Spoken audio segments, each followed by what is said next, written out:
Hi అండి, welcome to my channel Bhavya's kitchen. ఈరోజు వీడియోలో ఒక టేస్టీ స్టార్టర్ రెసిపీ చూపించబోతున్నాను. ఏంటంటే చిల్లీ పన్నీర్. ఈ చిల్లీ పన్నీర్ చాలా చాలా టేస్టీగా ఉంటుంది. మనం ఎప్పుడు రెస్టారెంట్కి వెళ్ళినా ఎక్కువగా ఆర్డర్ పెట్టుకుంటూ ఉంటాం కదా. ఈ చిల్లీ పన్నీర్ రెసిపీని రెస్టారెంట్ స్టైల్లో లాగా ఇంట్లోనే సింపుల్గా ఏ విధంగా తయారు చేసుకోవాలి ఇప్పుడు ఈ వీడియోలో చూసేద్దాం రండి. ఈ చిల్లీ పన్నీర్ తయారు చేయడం కోసం ముందుగా ఒక 200 గ్రాముల పన్నీర్ను తీసుకుని ఇలా నేను చూపించే విధంగా ముక్కలుగా కట్ చేసుకుని తీసుకోవాలి. మరీ చిన్న ముక్కలు కట్ చేయకూడదు. ఈ విధంగా మీడియం సైజులో ఉండే విధంగా కట్ చేసుకుని తీసుకోవాలి. పన్నీర్ని అంతా కట్ చేసుకున్న తర్వాత ఒక బౌల్ తీసుకుని ఆ బౌల్లోకి ఈ పన్నీర్ ముక్కలన్నిటిని వేసుకోవాలి. పన్నీర్ ముక్కలన్నీ బౌల్లోకి వేసుకున్నాక అందులోకి 1/2 టీ స్పూన్ మిరియాల పొడి, 1/2 టీ స్పూన్ కారం, 1/2 టీ స్పూన్ ఉప్పు వేసుకుని పన్నీర్ ముక్కలకి బాగా పట్టేటట్టు కలుపుకోవాలి. మరీ ఎక్కువ కలుపుకూడదు. ఈ విధంగా కలుపుకుని పన్నీర్ ముక్కల్ని తీసుకోవాలి. తర్వాత ఇందులోకి ఒక 2 స్పూన్స్ కార్న్ఫ్లోర్ తీసుకుని పన్నీర్ ముక్కలకి బాగా కోట్ అయ్యే విధంగా కలుపుకుని పక్కన పెట్టుకోవాలి. మనం వేసుకున్న ఉప్పు, కారం, మిరియాల పొడి, కార్న్ఫ్లోర్ కలిసేటట్టు కలుపుకోవాలి.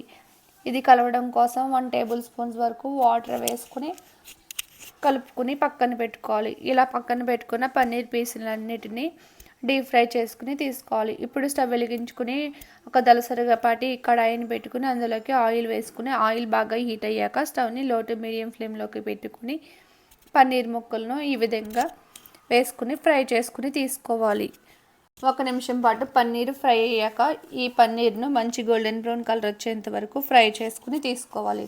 అలాగే మిగిలిన పన్నీర్ ముక్కలను కూడా వేసుకుని ఈ విధంగానే ఫ్రై చేసుకుని తీసుకోవాలి. ఇలా క్రిస్పీగా ఫ్రై చేసుకున్న పన్నీర్ ముక్కలన్నిటిని ఇప్పుడు టాస్ చేసుకుని తీసుకోవాలి. తర్వాత స్టవ్ వెలిగించుకుని ఒక కడాయి పెట్టుకుని అందులోకి 1 టేబుల్ స్పూన్ వరకు ఆయిల్ వేసుకుని 4-5 ఎల్లుల్లిపాయ రెమ్మలను ముక్కలుగా కట్ చేసుకుని వేసుకోవాలి. అలాగే 1 టేబుల్ స్పూన్ చిన్నగా కట్ చేసిన అల్లం ముక్కలను కూడా వేసుకుని 1 నిమిషం పాటు ఫ్రై చేసుకోవాలి. ఇలా ఫ్రై చేసుకున్న ఇందులోకి అలాగే సన్నగా కట్ చేసి పెట్టి ఉంచుకున్న 4 పచ్చిమిరపకాయల ముక్కలను కూడా వేసుకుని ఫ్రై చేసుకోవాలి.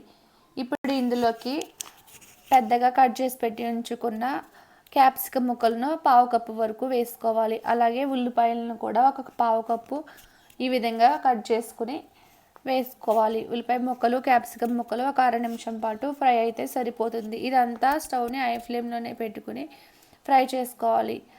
ఇప్పుడు ఇందులోకి 1/2 teaspoon vinegar, 1/2 teaspoon dark soya sauce, 1/2 teaspoon chilli sauce వేసుకుని కలుపుకోవాలి. అలాగే ఇందులోనే 2 టేబుల్ స్పూన్స్ టమాటా సాస్ వేసుకోవాలి. టమాటా సాస్ ఎక్కువ ఇష్టపడే వాళ్ళైతే మరి కాస్త వేసుకుని బాగా కలుపుకోవాలి.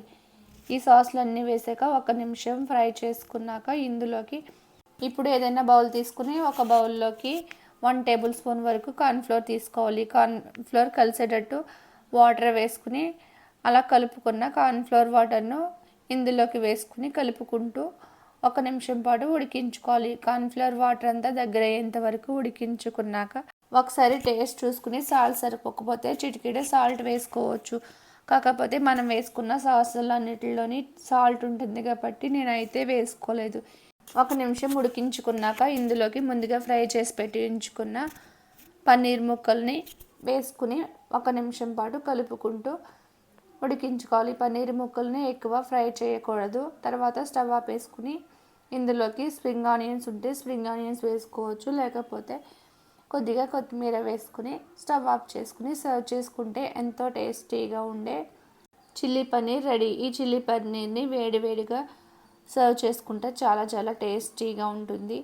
ఎప్పుడైనా స్పెషల్ డేస్ ఉన్నప్పుడు, సండే ఏదైనా స్నాక్స్ చేయాలన్నప్పుడు ఇలాంటి స్నాక్స్ చేసి పెట్టండి. మీ పిల్లలు చాలా ఇష్టంగా తినేస్తారు. ఈ చిల్లీ పన్నీర్ చేయడం చాలా సింపుల్. మీరు కూడా ట్రై చేసి మీకు ఎలా వచ్చిందో నాకు కామెంట్ చేయండి. ఈ వీడియో కనుక మీకు నచ్చినట్లయితే లైక్ చేయండి, షేర్ చేయండి.